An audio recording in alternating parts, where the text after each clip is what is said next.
Another day, another sick thing that's happened. So recently, I was informed by something that took place in the UK. Supposedly, allegedly, according to some court documents or some court history, three boys did a total or raped two younger girls a total of 11 times. And they avoided going to jail. The judge said specifically, "I don't want to criminalize you." I forget verbatim what the judge said, but it doesn't really matter. What matters is this: the judge spared them going to prison for raping two younger girls. Now, I think two of them had ADHD. They had that diagnosis, which meant that, or I don't know if it meant something, but clearly that would sort of like that constituted some sort of reasoning for why they were spared jail in the first place, according to the article that I read.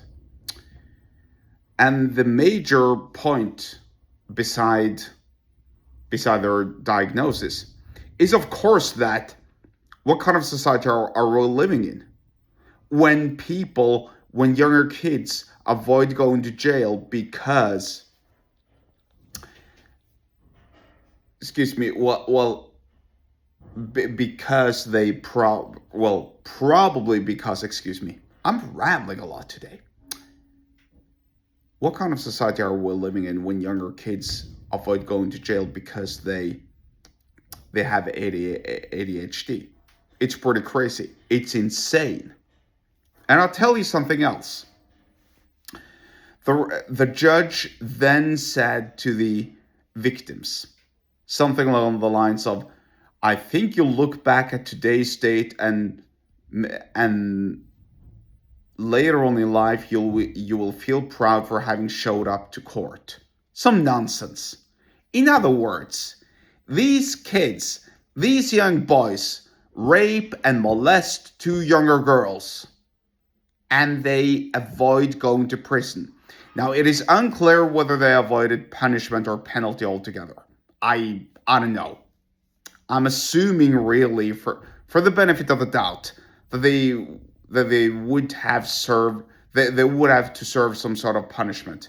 Maybe some community service, maybe a fine, maybe, I don't know, maybe a ban on something. I don't really know. But here's what I do know. 3 young boys are molesting and raping 2 young girls. They're destroying their lives forever. They're committing a heinous and atrocious crime. 11 times. Not just once, but 11 times. That's not coincidence. That's not carelessness. That's not sloppiness. That's a pattern. It's a sadistic pattern. It's a violent pattern. And it is, in my opinion, a criminal pattern.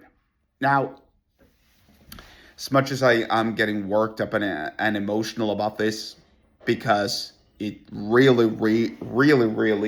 enrages me, this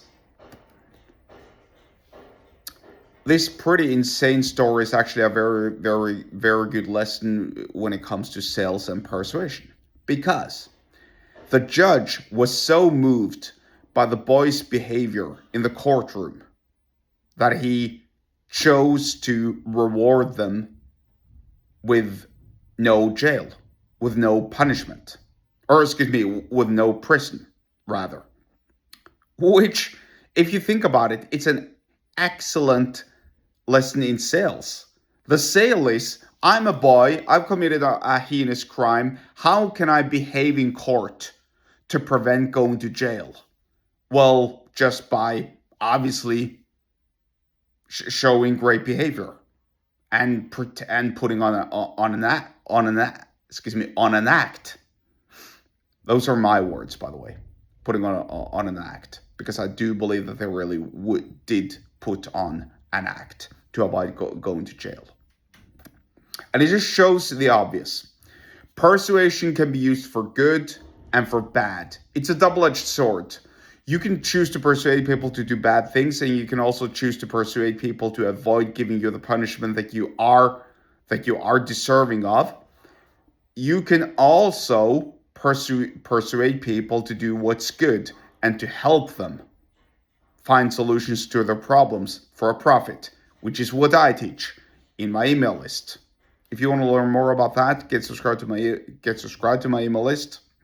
The link to do so is in the episode description wherever you're watching and or listening to this, and I'll see you there.